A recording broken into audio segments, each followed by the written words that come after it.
विपक्षी गठबंधन में कंफ्यूजन ठीक वैसा ही बरकरार है जैसा उसकी पहली मीटिंग के बाद हुआ था। पहली मीटिंग से लेकर अब तक करीब 6 महीने का वक्त बीत चुका है, लेकिन हाल और हवाल वैसा ही है। न चेहरा मुकर्रर है, न सीट शेयरिंग पर बात बन पा रही है।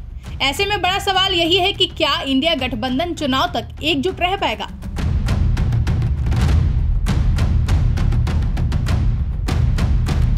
एक तरफ बीजेपी आत्मविश्वास से लबरेज होकर चुनाव की तैयारियों को फाइनल टच दे रही है। प्रत्याशियों पर मंथन चल रहा है। पीएम फेस के तौर पर उनके पास एक सशक्त चेहरा भी है। वहीं दूसरी तरफ विपक्षी गठबंधन को लेकर अभी तक उनके नेताओं में ही कंफ्यूजन बना हुआ है। अभी तक ना तो गठबंधन की तरफ से पीएम फेस तय हो पाया है, ना ही संयोजक सीट शेयरिंग पर भी बात नहीं बन पा रही है। बीते शाम विपक्षी गठबंधन ने आनन फानन में वर्चुअल मीटिंग बुलाई। कांग्रेस नेता जयराम रमेश ने एक्स पर एक पोस्ट करते हुए इसकी जानकारी दी। सीट शेयरिंग और भारत जोड़ो न्याय यात्रा में शामिल होने जैसे मुद्दों पर चर्चा करने की बात कही।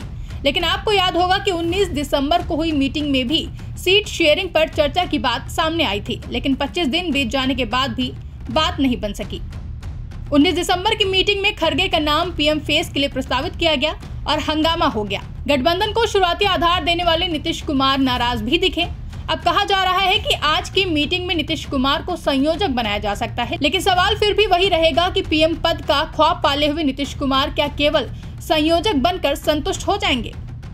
सीट शेयरिंग की बात करें तो बंगाल से बिहार और यूपी से महाराष्ट्र तक इसको लेकर हंगामा मचा हुआ है। पार्टियों के बीच अभी तक यही तय नहीं हो पाया है कि कौन कितनी सीटों पर चुनाव लड़ेगा। बंगाल में कांग्रेस 8 से 10 सीटों पर अड़ी है, तो वहीं ममता ने केवल 2 सीटें देने का इशारा किया है। महाराष्ट्र में सभी पार्टियों के अपने अपने नंबर्स हैं और अपने अपने दावे हैं। यूपी में भी कांग्रेस 20 से 22 सीटें मांग रही है, तो सपा केवल 15 तक देने को तैयार है। वहीं बिहार में आरजेडी और जेडीयू के बीच भी रस्साकसी चल रही है। सीट शेयरिंग को लेकर मची उहापोह में टिकटों के दावेदार भी कंफ्यूज हैं कि तैयारी करें या नहीं। विपक्षी गठबंधन में मची इस उठापटक को संभालने के लिए ही आज की मीटिंग बुलाई गई है, लेकिन टीएमसी ने इससे पहले ही किनारा कर लिया है, जो इस बात की तरफ इशारा कर रहा है कि बंगाल में गठबंधन की गांठ कभी भी खुल सकती है।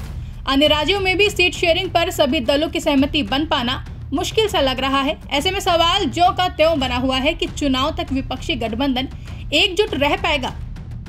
ब्यूरो रिपोर्ट, इंडिया पब्लिक खबर। फिलहाल के लिए इस खबर में बस इतना ही। देश और दुनिया की ऐसी ही तमाम बड़ी अपडेट्स के लिए बने रहे इंडिया पब्लिक खबर के साथ और हमारे YouTube चैनल को सब्सक्राइब करना ना भूलें।